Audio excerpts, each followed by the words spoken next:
Story outline: The Prisoner's Heart Part 1. Capture main character, Elena Vasquez, a xenobiologist studying alien flora on a remote research station setting. Research Station Kepler-4 for to be plot. Elena is captured during a Zephrian raid on her research station while trying to save her botanical samples. She's taken aboard their ship as the sole survivor. Part 2. Understanding main character, Kellen Starweaver, a young Zephrian warrior, assigned to guard Elena setting. Zephrian warship Stellar Maw. Plot: Kellen begins to question his people's methods as he observes Elena's compassion and scientific curiosity. Their conversations reveal the deeper conflict behind the war.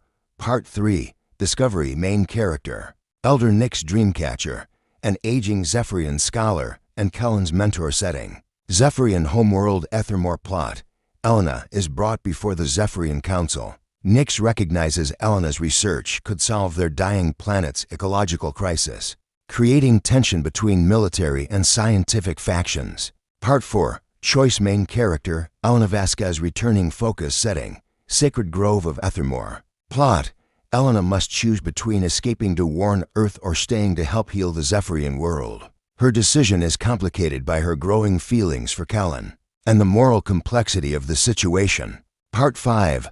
Transformation main character, both Elena and Kellen setting, Earth's first diplomatic embassy plot. Elena and Kellen work together to establish peace between their species, their love story becoming the foundation for a new era of cooperation between worlds. Part 1.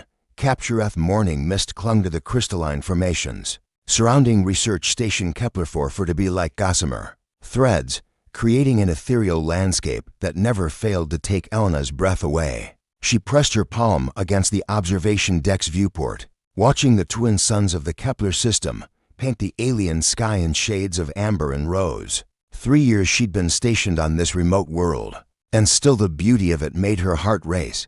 "Another early morning, Elena?" called Marcus from across the botanical laboratory, his voice carrying a hint of the accent from his native New Zealand. At 62, Marcus Chen was the station's senior researcher, and something of a father figure to the younger scientists. His weathered hands moved with practiced precision as he tended to the hydroponic gardens that provided the station with fresh vegetables, the Lumina crystallis blooms at dawn. Elena replied, not turning from the window. "I've been tracking their pollination cycles for 6 months now. Today might be the day I finally understand how they synchronize with the solar radiation patterns." Marcus chuckled, a warm sound that echoed through the chamber. "Your dedication would impress even the most devoted botanist back on Earth, though I do worry you're pushing yourself too hard." Elena finally turned, brushing a strand of dark hair from her face. At 28, she was the youngest xenobiologist ever assigned to a deep space research station, and she felt the weight of proving herself every day. The work is too important to slack off. These plants could revolutionize agriculture across the galaxy. The way they extract nutrients from crystalline soil, their resistance to radiation exposure, an alarm pierced the morning tranquility, its shrill tone immediately recognizable. Elena's blood ran cold. That wasn't the daily system check or a minor equipment malfunction. That was the proximity warning. "Marcus," she whispered, her voice barely audible over the continuing alarm. "I know," he replied grimly, moving to the central console with surprising speed for his age. His fingers flew over the holographic interface, pulling up the station's sensor readings. 3 ships approaching fast from the outer rim. Configuration: unknown, but they're not broadcasting any identification codes. Elena joined him at the console, her scientific mind automatically analyzing the data streams. "Energy signatures are unlike anything in our databases. The propulsion system appears to be some kind of controlled gravitational manipulation." She paused, the implications hitting her. "Marcus, these aren't human ships. I was afraid you'd say that." Marcus was already activating the station's emergency protocols. Red warning lights bathed the laboratory in an ominous glow, and the facility's automated systems began securing sensitive equipment and data. "Should we try to contact them?" Elena asked, though her hands were already moving to protect her most precious research.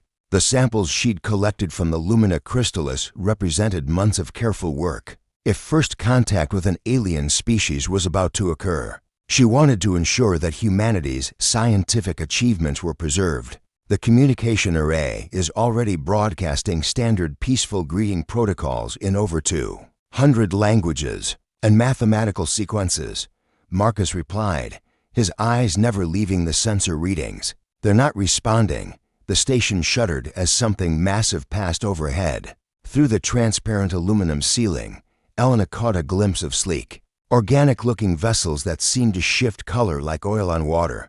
They were beautiful. In an alien way, their surfaces rippling with patterns that her human eyes couldn't quite process. They're scanning us, Marcus said, his voice tight with tension. Deep-level scans, including biological readings. They know exactly how many people are on this station and where we are. Elena's hands trembled as she sealed her research samples in protective containment units. How many others are here? Just us, Marcus replied grimly. The rest of the team won't return from the geological survey for another 3 days. The station shuddered again, more violently this time. Elena was thrown against the laboratory bench, her hip striking the corner with enough force to leave a bruise. Emergency lighting flickered on as the main power grid fluctuated. They're using some kind of energy dampening field, Marcus said, his voice increasingly urgent. All our communication systems are being blocked. Earth Command won't know what's happening here. A new sound joined the alarm, a deep, thrumming vibration that seemed to come from everywhere at once. The walls themselves began to glow with an eerie blue-green light, and Elena realized with growing horror that the alien ships were surrounding the station. Marcus, we need to get to the emergency pods, Elena said, grabbing his arm. The older man nodded, but as they moved toward the laboratory's exit, the thrumming intensified to an almost unbearable level. The lights went out. In the darkness, Elena heard Marcus whisper, "They're boarding us." Emergency power kicked in a moment later, casting everything in a dim red glow. The boarding had been so swift and silent that Elena hadn't even realized it was happening. One moment they were alone on the station, the next, shadows were moving. In the corridors beyond the laboratory, the sample vault, Elena whispered urgently, "I need to protect my research, Elena. We need to leave. Now." But she was already moving, her dedication to her work overriding her survival instincts. The Lumina Crystallis samples represented a potential breakthrough in understanding how life could thrive in extreme environments. If humanity was about to make first contact with an alien species, possibly hostile, this research could be crucial. She reached the secured storage unit just as the laboratory door dissolved. Not opened, dissolved, as if the metal simply ceased to exist. Elena turned slowly, her heart hammering against her ribs. In the doorway stood a figure that was unmistakably alien, yet hauntingly beautiful. Tall and slender, with skin that seemed to shimmer between pale blue and silver. The being moved with fluid grace. Its features were elongated, almost elven, with large eyes that held depths of intelligence Elena could barely comprehend. Behind the first figure came others, each wearing form-fitting garments that seemed to be made of the same color-shifting material as their ships. They carried no visible weapons, but Elena sensed they didn't need them. "Please," Elena found herself saying, clutching the containment unit against her chest, "We're scientists. We mean no harm." The lead figure tilted its head, studying her with those impossibly deep eyes. When it spoke, its voice was musical, like wind chimes in a gentle breeze, but the words were in perfect English. "We know what you are, Elena Vasquez of Earth. Your work with the crystalline flora has been." Observed. Elena's blood chilled. They knew her name. They knew about her research. "How long had they been watching, Marcus?" she called without taking her eyes off the alien figure. "I'm here," came his voice from behind her, tight with fear. "Your companion will not be harmed if he remains still," the alien said, its attention never wavering from Elena. "You, however, will come with us." "Why?" Elena demanded, surprised by her own boldness. "What do you want with me?" Expression that might have been curiosity crossed the alien's features.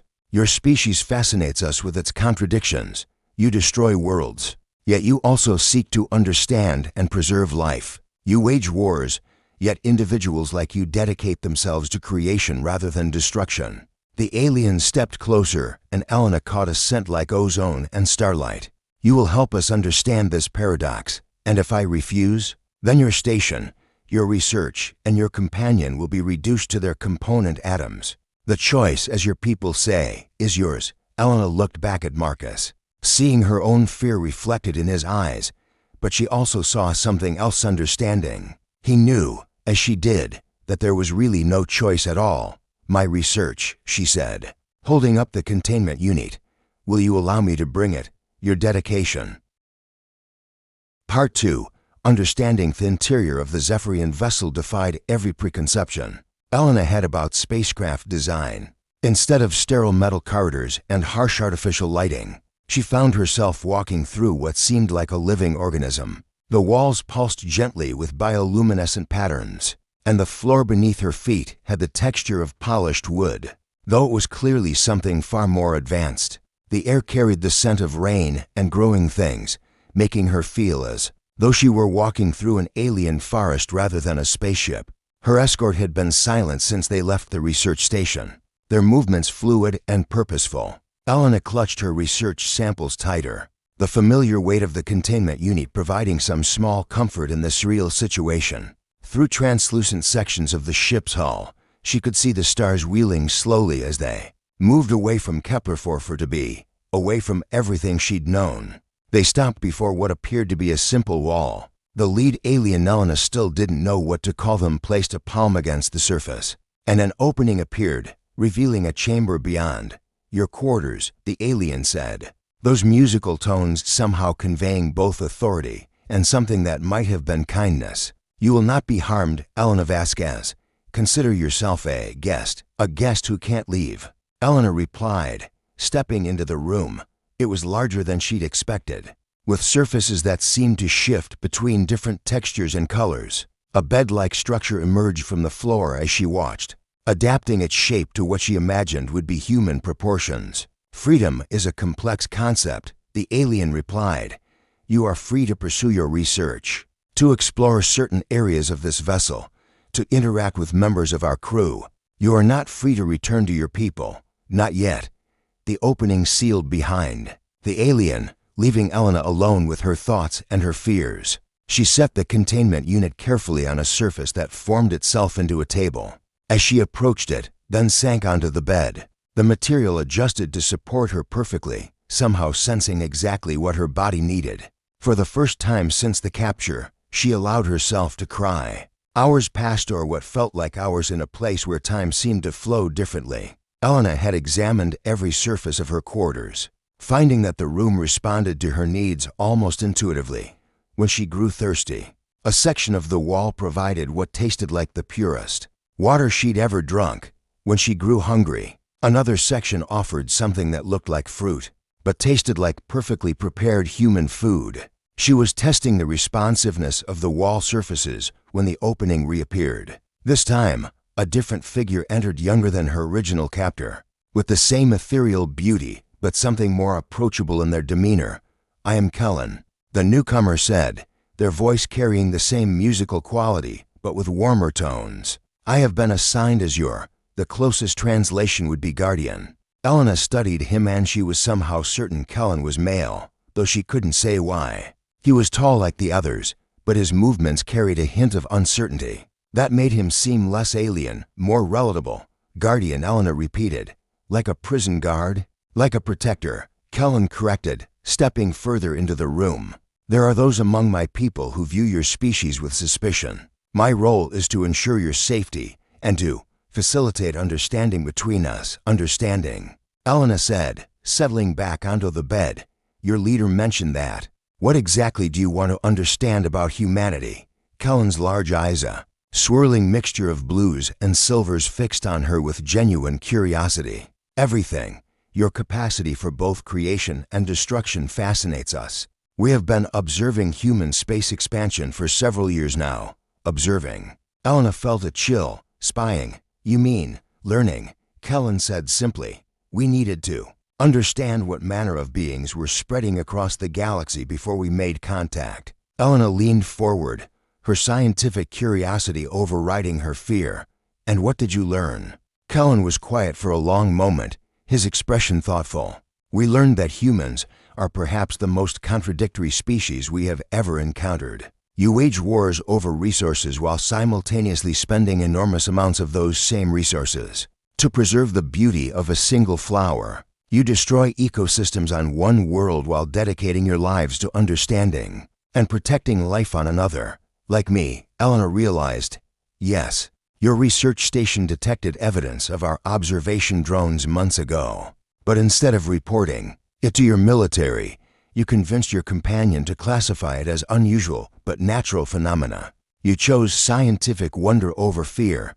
Elena remembered the anomalous readings they'd detected, the brief energy signatures that didn't match any known technology. Marcus had wanted to report them, but she'd argued they were probably some kind of unique stellar phenomenon worth studying, rather than fearing.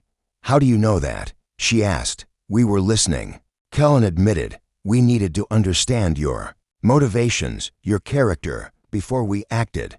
Before you kidnapped me, you mean? Kellen's expression grew troubled. Before we invited you to help us solve a problem that threatens both our species. Elena stood abruptly, pacing to the far side of the room. Help you? I'm a prisoner on an alien ship. How exactly is this helping? Because, Kellen said quietly, our world is dying, and your research might be the key to saving it. The words hung in the air between them. Elena turned to face him, seeing something in his expression she hadn't expected. Desperation. Explain, she said. Kellen moved to the wall and placed his palm against it. The surface became transparent, revealing a view of space that made Elena gasp. In the distance hung a planet unlike anything she'd ever seen, beautiful and terrible at the same time. It was mostly blue-green, but vast sections of its surface were brown and gray, like wounds in the planetary body. Ethermore, Kellen said softly, our home world. For millennia, it was a paradise of crystalline forests and singing valleys. But something went wrong 3 centuries ago. Our connection to the planetary consciousness began to fail. Planetary consciousness? Elena moved closer to the transparent wall. You would call it an ecosystem, but it is more than that. Ethermore is alive in ways your science cannot yet measure. Every plant, every formation, every living thing is connected through crystalline networks that span the globe. But the networks are failing, and we don't know why.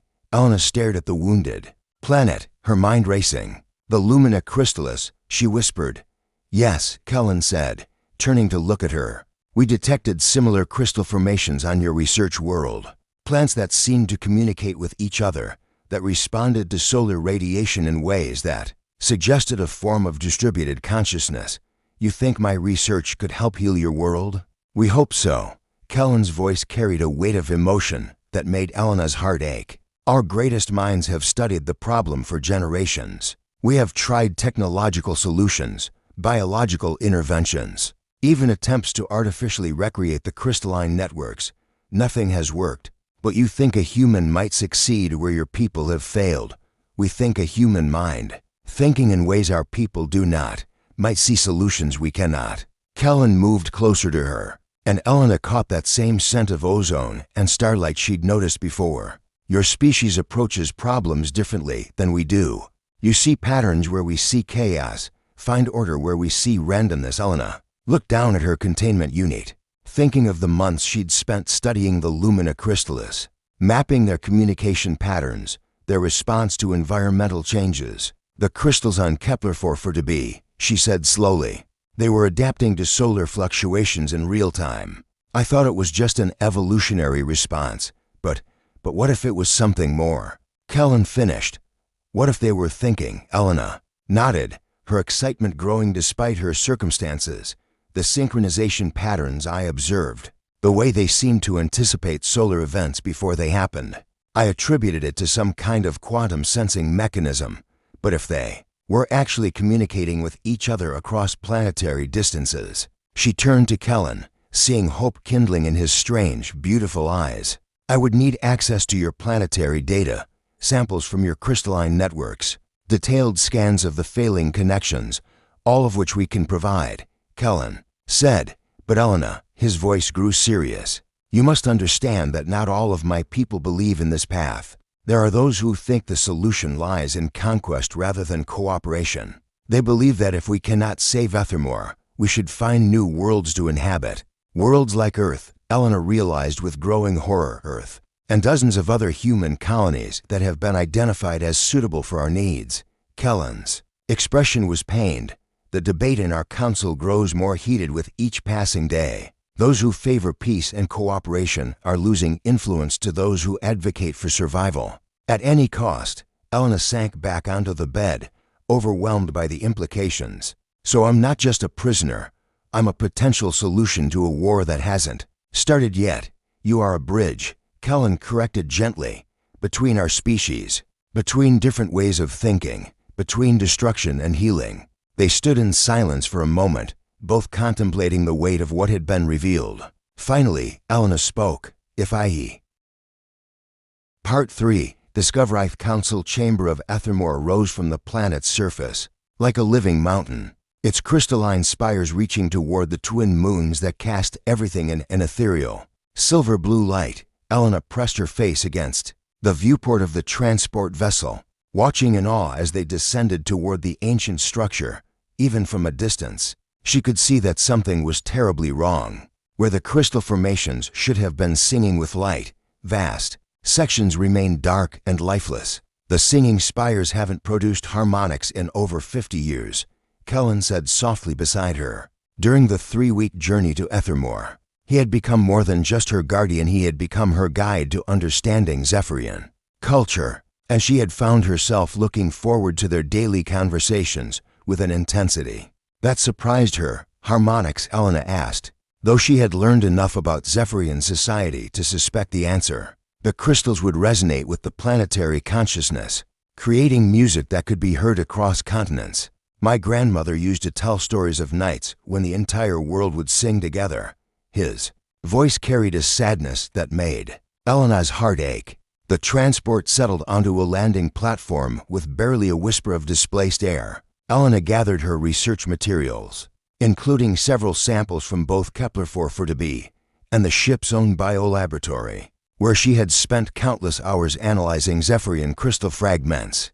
Her preliminary findings had been promising, but she knew that the real test would come when she could examine the planetary networks directly. Elena, Kellen said as they prepared to disembark, there is something I must tell you before we enter the council chamber. She turned to face him, noting the tension in his posture. Over the weeks of their journey, she had learned to read his expressions, the subtle shifts in the luminescence of his eyes that indicated his emotional state. Elder Nix requested to see your research personally before the formal presentation. To the council, he continued, she is important to my people and to me, your mentor. Elena said, remembering their conversations about his youth. More than that, she raised me after my parents died in the Crystal Plague outbreak 20 years ago. She taught me to question, to think beyond our traditional ways.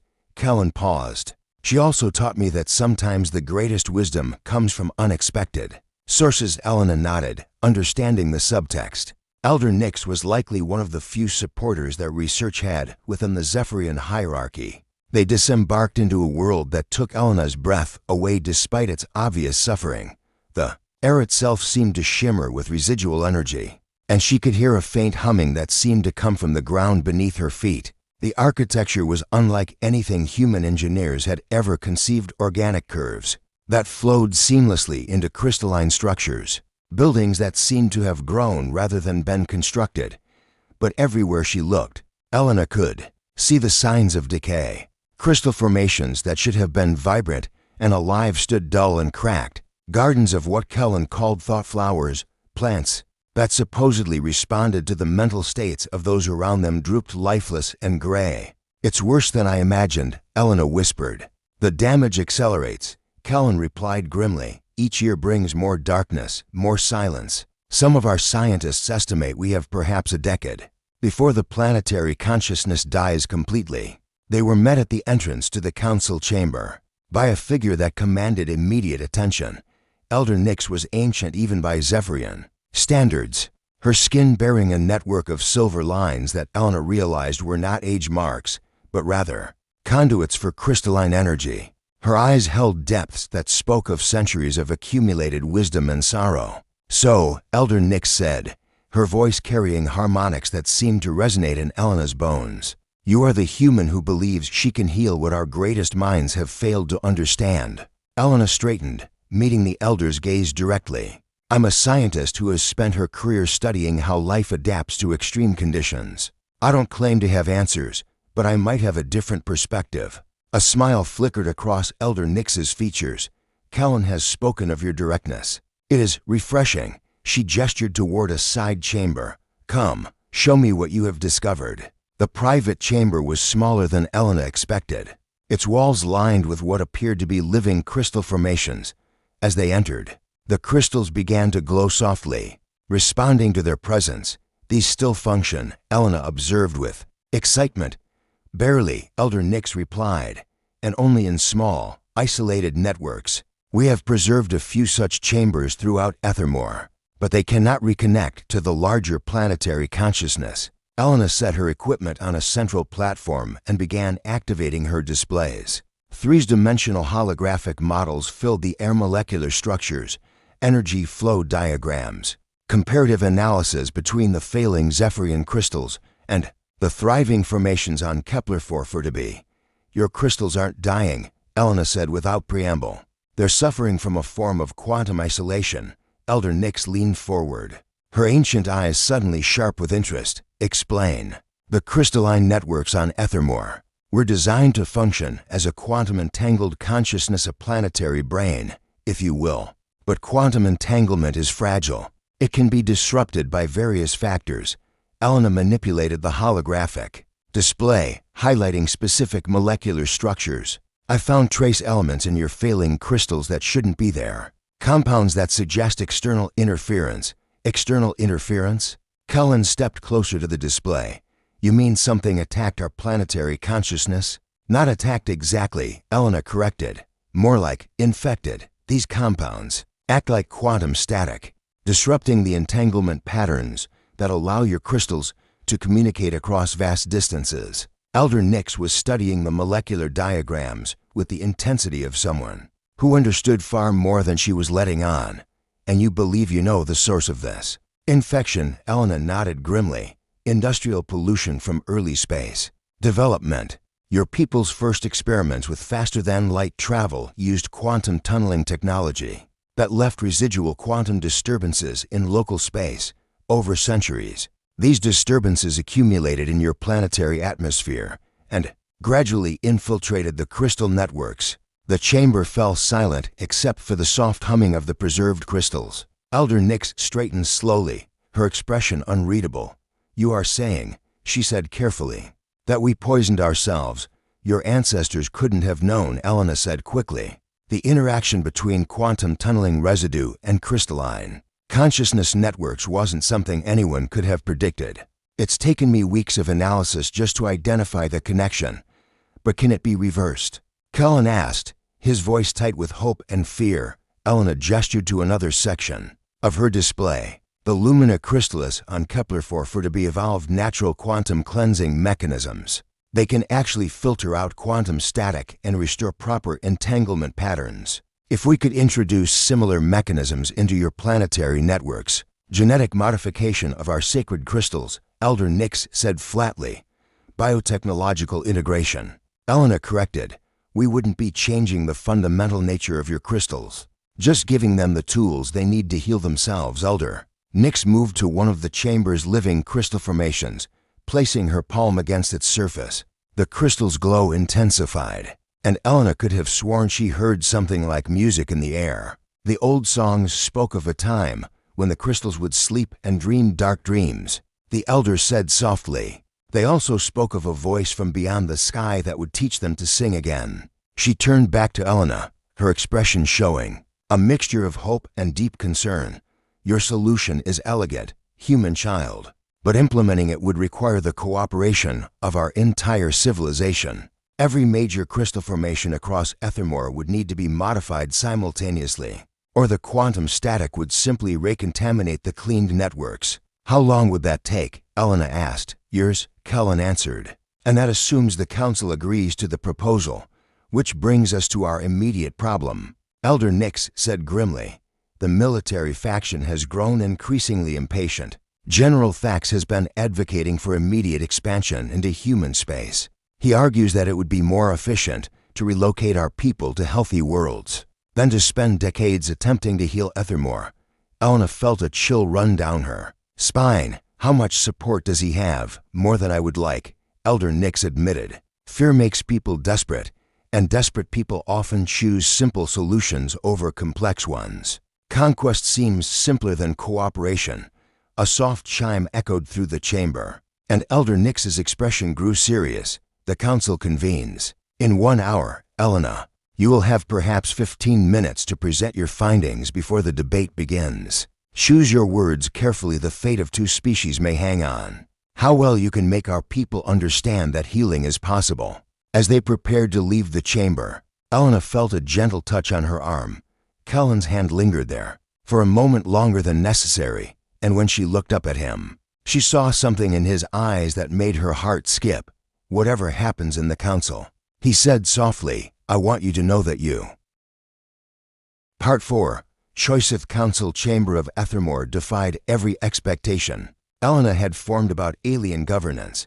Instead of cold, formal seating arrangements, the Zephrian leaders sat in a living amphitheater where crystalline formations had grown into natural seats, each one unique and perfectly suited to its occupant. The walls themselves pulsed with bioluminescent patterns that seemed to respond to the emotional currents in the room, creating an environment where deception would be nearly impossible. Elena stood at the center of the chamber, her research materials arrayed before her on a platform that had risen from the floor at her approach. Around her, dozens of Zephrian leaders watched with expressions ranging from curious to openly hostile. She could feel the weight of their attention like a physical pressure. Honored Council, Elder Nix began, her voice carrying clearly through the chamber's natural acoustics. We gather to hear the findings of Elena Vasquez, the human scientist who may hold the key to Ethermore's healing. A figure rose from the opposite side of the chamber, tall, imposing, with skin that gleamed like polished metal and eyes that burned with cold fire. Elena didn't need an introduction to know this was General Thax, leader of the military faction. With respect, Elder Nix, General Thax said, his voice carrying none of the musical quality Elena had come to associate with Zephrian's speech. We gather to waste precious time on the theories of an alien primitive while our world dies around us. A murmur rippled through the chamber, and Elena felt the crystalline walls shift color. Reflecting the tension in the room, she forced herself to remain calm, drawing on years of presenting research to skeptical academic committees. General Thax, she said, her voice steady despite her racing heart, I understand your urgency. Your world has been failing for centuries, and traditional solutions haven't worked. But before you dismiss my findings, perhaps you would allow me to explain what I've discovered. Thax's eyes narrowed, but he gestured for her to continue with a movement that somehow conveyed both permission and contempt. Elena activated her holographic displays, filling the air above the central platform with 3-dimensional models of molecular structures and energy flow patterns. Your planetary consciousness isn't dying, it's being poisoned by quantum static, accumulated from centuries of faster-than-light travel experiments. She manipulated the display, showing the progression of contamination over time. The good news is that this contamination can be filtered out. I've identified natural cleansing mechanisms in similar crystalline organisms that could be adapted to your planetary networks, natural mechanisms from human worlds. General Thax interjected, you propose to contaminate our sacred crystals with alien influences. I propose to give your crystals the tools they need to heal themselves. Elena corrected. The biotechnological integration would restore the quantum entanglement patterns that allow planetary consciousness to function. A new voice joined the debate, softer, more measured. How long would this healing process require? Asked Councillor Vale, an elderly Zephrian whose silver hair seemed to move with its own ethereal wind. Complete planetary restoration would take approximately 7 years, Elena admitted, but we would see improvement in local networks within months of beginning treatment. The chamber erupted in conversation as council members debated among themselves. Elena caught fragments of their musical language, noting how the crystal walls reflected their emotions in shifting patterns of light and color. 7 years, General Thax said, his voice cutting through the discussion. While our population suffers from increasing crystal plague outbreaks, while our children are born without the ability to connect to the planetary consciousness, he turned to address the full council. In 7 years, we could have established thriving colonies on a dozen human worlds. Stolen colonies, Kellen said, rising from his seat near Elder Nix. Elena felt a surge of warmth at his support, but also fear for what his open defiance might cost him. Built on the graves of innocent beings who never threatened us, survival supersedes sentiment. Young Kellen, Thax replied coldly, your attachment to this human has clouded your judgment. The accusation hung in the air like a physical presence. Elena felt every eye in the chamber turn to her and Kellen, and she realized that their growing connection had not gone unnoticed by the council. My judgment, Kellen said, his voice growing stronger, is based on the evidence Elena has presented, and on the moral principles our people have claimed to value for millennia. We are not conquerors, General. We are gardeners of consciousness, nurturers of life. Pretty words. Thax sneered, but consciousness requires living beings to sustain it. If we do not act soon, there will be no Zephrians left to nurture anything. Elder Nix rose slowly, her ancient form commanding immediate attention. The debate grows heated, as it should when the fate of our people hangs in the balance. But we must not lose sight of what we are truly choosing between. She gestured to Elena's holographic displays. One path offers healing, difficult, time-consuming, but ultimately restoring what we have lost. The other offers survival through displacement, faster, but at the cost of becoming what we have never been. What we have never been, General. Thax repeated, his voice rising, is extinct. And that is what we face if we continue to cling to outdated ideals while our world dies beneath us. Elena watched the debate swirl around her, feeling the crushing weight of responsibility. These beings were arguing about the fate of 2 entire species, and somehow her research had become the fulcrum on which that decision balanced. If I may, she said, her voice cutting through the discussion. The chamber fell silent, all attention returning to her. I understand that 7 years seems like an eternity when you're watching your world die, but I can offer something that might help bridge that gap. She manipulated her displays again, bringing up data from her lumina crystallis samples. The organisms I've been studying don't just possess quantum cleansing mechanisms. They can be cultivated to produce concentrated healing factors. If we could establish cultivation centers on several worlds, including Earth, we could accelerate the treatment process significantly. Cooperation, Elder Nix said, understanding immediately. Joint research facilities, shared resources, combined expertise. Earth's xenobotanical research stations could be adapted to grow the healing organisms. Elena continued, warming to the idea. Your people's understanding of crystalline consciousness could guide the cultivation process. Together, we might reduce the healing time to 3 years, possibly less. General Thax's expression darkened. You ask us to trust a species we have observed to be violent, territorial, and destructive. You ask us to depend on their cooperation for our very survival. I ask you to give cooperation a chance, Elena replied. Yes, humans can be violent and destructive, but we're also capable of incredible acts of compassion and sacrifice. We've dedicated our lives to understanding and preserving life throughout the galaxy. She turned to address the full council, her voice growing passionate. I left my entire life behind to study organisms on a remote world, because I believed that understanding life in all its forms was worth any sacrifice. Kellen defied his own people's expectations to protect me because he believed cooperation was better than conquest. If we can find common ground, imagine what our species might accomplish together. The chamber fell into thoughtful silence. Elena could see council members exchanging glances, weighing her words against their fears and hopes. The human speaks of common ground, said Counselor Vale. But what assurance do we have that her people would welcome such cooperation? What if they see us as invaders regardless of our intentions? Elena felt her heart sink. It was a valid concern, and one she wasn't sure she could answer. Earth's history was full of conflicts arising from first contact scenarios, and the Federation's military first approach to unknown threats was well documented. I can't guarantee Earth's response, she admitted, but I can serve as an ambassador, a bridge between our species. I can help humanity understand that you come seeking cooperation, not conquest. And if they refuse, General Fax pressed, if they see any alien presence as a threat to be eliminated. Elena took a deep breath, knowing that her next words might determine the fate of both species. Then I will have failed, and you will have to choose your own path forward. But I believe I have to believe that given the choice between cooperation and war, most people will choose cooperation. Kellen stood again, his gaze meeting Elena's across the chamber. I volunteer to accompany Elena as a Zephrian ambassador. If we are asking humanity to trust us, we should be willing to put ourselves at equal risk. Absolutely not, General Fax said immediately. We will not risk valuable Zephrian lives on human promises. The risk is mine to take, Kellen replied firmly, and the potential benefit belongs to all our people. Elder Nix studied both Elena and Kellen with ancient, knowing eyes.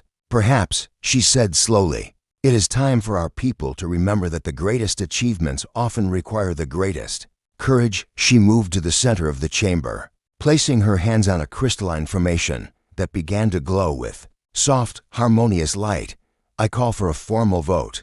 Those who support attempting cooperation with humanity and beginning Elena's healing process, signify your.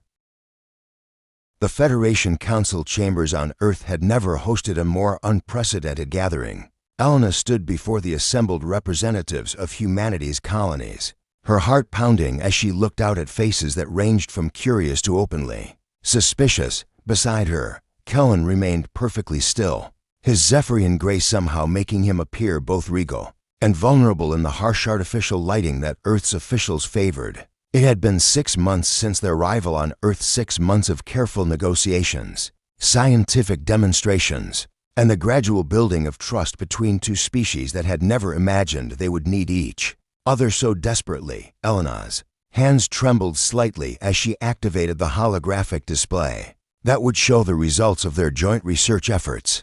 Honored representatives, Elena began, her voice steady despite her nerves. 6 months ago, you took an unprecedented leap of faith by agreeing to host a Zephrian delegation and establish joint research facilities. Today, I can report that this cooperation has exceeded our most optimistic projections. The hologram above the central platform showed a three-dimensional map of known space, with points of light indicating the locations of the newly established cultivation centers. Earth's moon hosted the largest facility, but smaller installations had been built on Mars, Europa, and 3 outer colony worlds.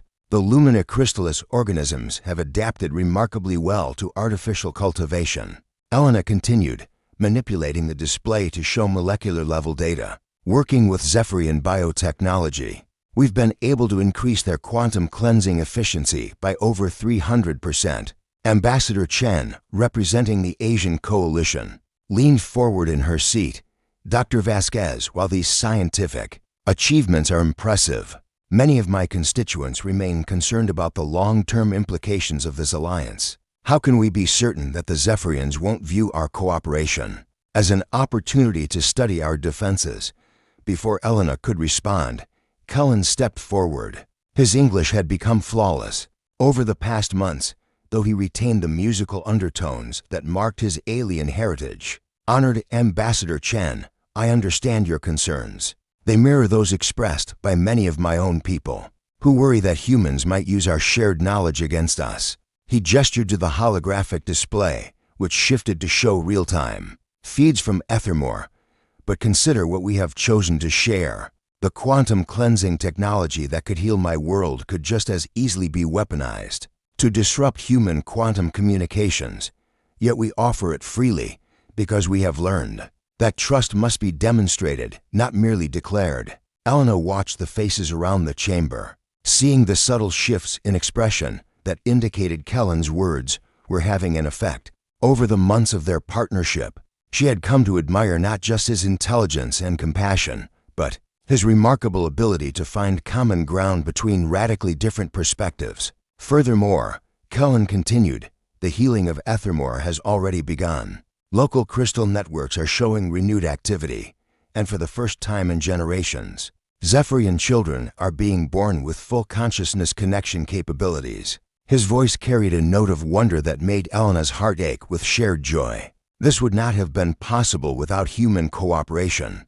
Representative Morrison from the Mars colony stood, his expression skeptical. That's all very touching, but what happens when your world is fully healed? What guarantee do we have that a healthy Zephrian civilization won't decide it no longer needs human cooperation? The question hung in the air like a challenge. Elena had been dreading this moment, knowing that it would require her to reveal something that would change her life forever.